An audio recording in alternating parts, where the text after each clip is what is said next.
മാറി കേട്ടോ.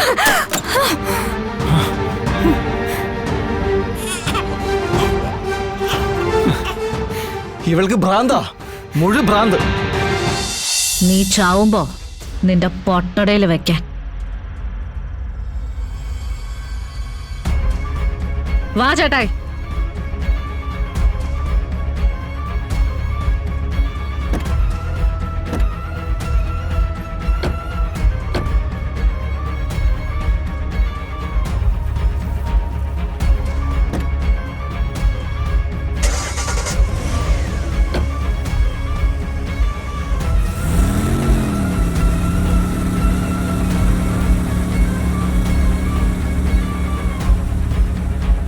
ഏട്ടാ, അവള്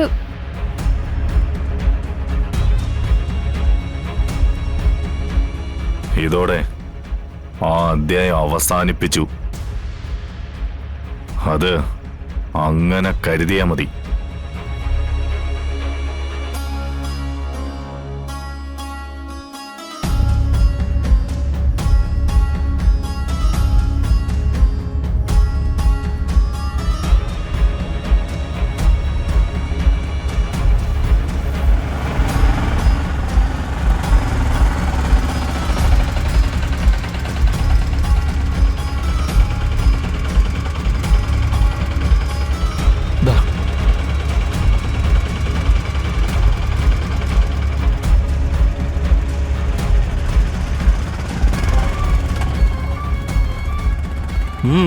നീ എന്താ ചില കുറ്റവാളികളെ നോക്കുന്ന പോലെ എന്നെ നോക്കുന്നേ? അപ്പൊ ചോദ്യം ചെയ്യുന്നതിന് മുന്നേ കുറ്റവാളിയാണെന്ന് സമ്മതിച്ചു അല്ലേ? എനിക്ക് അത് മതി. ഓ, എനിക്കിപ്പോ എന്ത് തലവേന കേസുണ്ടാ നീ ഇപ്പൊ എന്നെ മുന്നിൽ വന്ന് നിൽക്കുന്നേ? രോഹിത് ഇന്ന് എവിടെ പോയതായിരുന്നു? ഞാൻ സാധാരണ എവിടേക്കാ പോകുന്നത്? സൂപ്പർ മാർക്കറ്റിലേക്കല്ലേ? നീ വിളിക്കുമ്പോ ഞാൻ സൂപ്പർ മാർക്കറ്റിലാ. എന്തിനാ രോഹിത് ഇങ്ങനെ നട്ടാ കുരുക്കാത്ത നുണ പറയുന്നേ?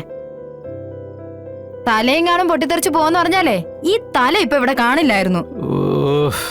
അത്രയ്ക്ക് വലിയ നുണയാ രോഹിത് ഇപ്പൊ എന്റെ മുന്നിൽ നിന്ന് എഴുന്നള്ളിക്കുന്നെ. എടി, നിനക്കിപ്പോ എന്താ വേണ്ടത്? ഇന്ന് നിങ്ങൾ എങ്ങോട്ടാ പോയെന്ന് എനിക്ക് അറിയണം. ചേട്ടാ, ഇത് വലിയ കഷ്ടമായല്ലോ. അതെ, ഞാനൊരു പുരുഷനാ. എനിക്ക് ഇഷ്ടമുള്ളിടത്ത് പോകാനുള്ള സ്വാതന്ത്ര്യം എനിക്കുണ്ട്. അതൊക്കെ കല്യാണം കഴിയുന്നതിന് മുൻപ്. ഇപ്പോ ഭാര്യ അറിയണം നിങ്ങൾ എവിടെ പോയതാ, എന്തിനു പോയതാ, ആരെ കാണാൻ പോയതാന്നൊക്കെ. അത് ഏതൊരു ഭാര്യയുടെ അവകാശമാ. പറ, ഇന്ന് നിങ്ങൾ എവിടേക്കാ പോയേ? എടി, അതല്ലേ ഞാൻ പറഞ്ഞത് സൂപ്പർ മാർക്കറ്റിലേക്കാ പോയതെന്ന്. സംശയം ഉണ്ടെങ്കിൽ അവിടെ ചെന്ന് അന്വേഷിക്കേ. അന്വേഷിക്കാനൊന്നും ഇല്ല. ഇന്ന് ഞാൻ നിങ്ങളെ വിളിച്ചതേ ആ സൂപ്പർ മാർക്കറ്റിൽ വന്ന് നിന്നിട്ടാ മനുഷ്യ. ഞാൻ അവിടെ വന്നോ ഇല്ലയോ എന്ന് നിങ്ങളൊന്ന് അന്വേഷിച്ചു നോക്ക്. അപ്പൊ അവര് പറയും യഥാർത്ഥ സത്യം എന്താന്ന്. ഇനി പറ, നിങ്ങൾ എവിടേക്കാ പോയേ? പറയാതെ നിങ്ങളെ ഞാനിന്ന് എവിടേക്കും വിടില്ല. എടി, അത് പിന്നെ ശ്യാമ, ഞാനിന്ന് പുതിയ നുണകളൊന്നും ആലോചിക്കണ്ട. എനിക്കെല്ലാം മനസ്സിലായി. നിങ്ങൾ ഇന്ന് ഹോസ്പിറ്റലിലായിരുന്നു. നിങ്ങക്കേ എന്നെക്കാളും വലുതിപ്പോ മറ്റു പലരും ആണല്ലോ. എടി, അത് പിന്നെ ഞാൻ ഹോസ്പിറ്റലിൽ പോയെന്നുള്ള കാര്യം സത്യമാ. സത്യം പറ. ആ കൊച്ച് നിങ്ങളുടെ കൊച്ചാണോ? എടി, വെറുതെ നീ. അല്ല, ഈ ഒളിച്ചും പാത്തോളം നിങ്ങളുടെ പോക്ക് കണ്ടു ചോദിച്ചതാ. നിന്റെ ഈ ലൈസൻസ് ഇല്ലാത്ത നാവുകൊണ്ട് ഇനി എന്തെങ്കിലും പറഞ്ഞാലുണ്ടല്ലോ. എന്താ നിങ്ങക്ക് പൊള്ളിയോ? എനിക്കറിയാം നിങ്ങക്ക് പൊള്ളും. കാരണം നിങ്ങളുടെ ഉള്ളിലെ എന്നോട് കാണിച്ച ചതിയാ, കൊടും ചതി. അലറണ്ട. അലറിയിട്ട് യാതൊരു കാര്യമില്ല. കാരണം ഇതെന്റെ വീടാ. ഇടി, അപ്പൊ ഞാൻ നിന്റെ ആരുമല്ലെന്നാണ് പറഞ്ഞു വരുന്നേ? ആയിരുന്നു, പക്ഷെ ഇപ്പൊ അല്ല. ഞാൻ പ്രസവിക്കില്ലല്ലോ, മച്ചിയല്ലേ മച്ചി. എന്നേക്കാൾ സ്ഥാനം നിങ്ങളിപ്പോ കൊടുക്കുന്നതേ എന്റെ വല്യച്ഛയ്ക്കാ. നിങ്ങളുടെ കുഞ്ഞനല്ലേ അത്?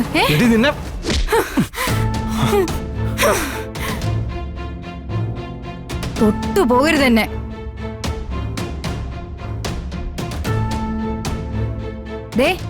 തന്റെ കയ്യാങ്കളിയൊക്കെ എടുക്കേണ്ടതേ തന്റെ വീട്ടിലാ. തന്റെ ശബ്ദം ഉയരേണ്ടതും ആ വീട്ടിലാ, അല്ലാതെ ഇവിടല്ല. ആ പിന്നെ അവിടെ തന്റെ വീട്ടിലെ താനിപ്പോ ഒന്നുമല്ല. അവിടെ കാര്യങ്ങൾ നോക്കുന്നതേ വേറെ ആളുകളാ, നട്ടലുള്ള ആണുങ്ങള്.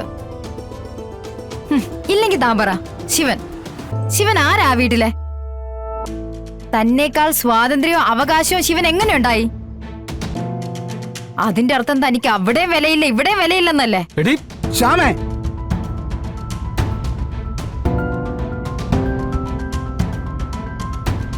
മതി നിർത്ത്. രണ്ടും കൂടി തമ്മിൽ തല്ലി ചാവാതിരി. നിർത്തി. ഇതോടുകൂടി അങ്ങ് നിർത്തുവാ.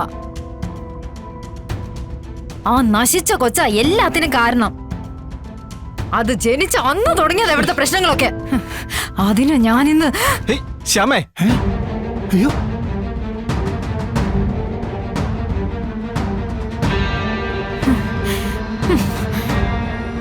എടി ഇങ്ങോട്ട് മാറി കേട്ടോ.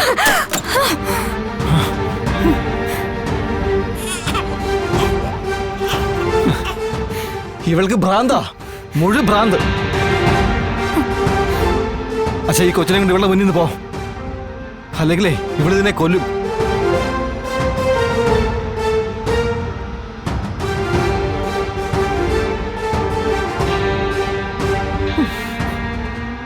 ഡോ, നീ ഇപ്പൊ അതിനെ രക്ഷിച്ചോ? പക്ഷേ അതിന് ഞാനിവിടെ വാഴിക്കില്ല. ഞാൻ ജയിലിൽ പോയാലും വേണ്ടില്ല, അതിനെ ഞാനിവിടെ വാഴിക്കില്ല.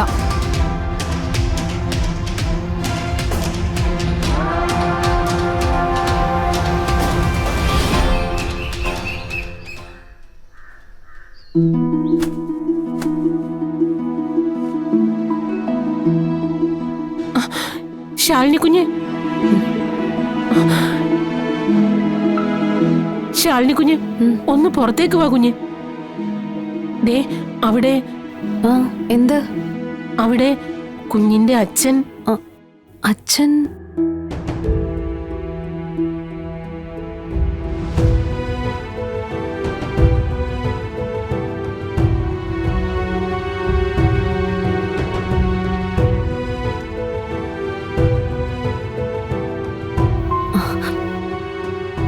അച്ചു മോളെ, അയ്യോടാ. അയ്യോ, ഓ ഓ ഓ, എന്താ അച്ഛാ? എന്താ മോളെയും കൊണ്ട്? ശ്യാമ ഒരു തരത്തിലും മോളെ അവിടെ നിർത്താൻ സമ്മതിക്കുന്നില്ല. സമ്മതിക്കുന്നില്ലെന്നോ? അതിന് മോളെ അവിടെ നിർത്താൻ അവളുടെ സമ്മതം എന്തിനാ? അവിടുത്തെ കാര്യങ്ങൾ ഇപ്പൊ തീരുമാനിക്കാനുള്ള അധികാരവും അവകാശവും അച്ഛനല്ലേ. മോളെ എവിടേക്ക് മാറ്റണ്ട. അവള് അവിടെ തന്നെ വളരേണ്ട കുട്ടിയല്ലേ. പക്ഷേ അതിലൊരു പ്രശ്നമുണ്ട് മോളെ. നമ്മളൊക്കെ ആഗ്രഹിക്കുന്നത് എന്താ? ഈ കുഞ്ഞ് ജീവനോടെ ഈ ഭൂമിയിൽ ഉണ്ടാവണമെന്നല്ലേ?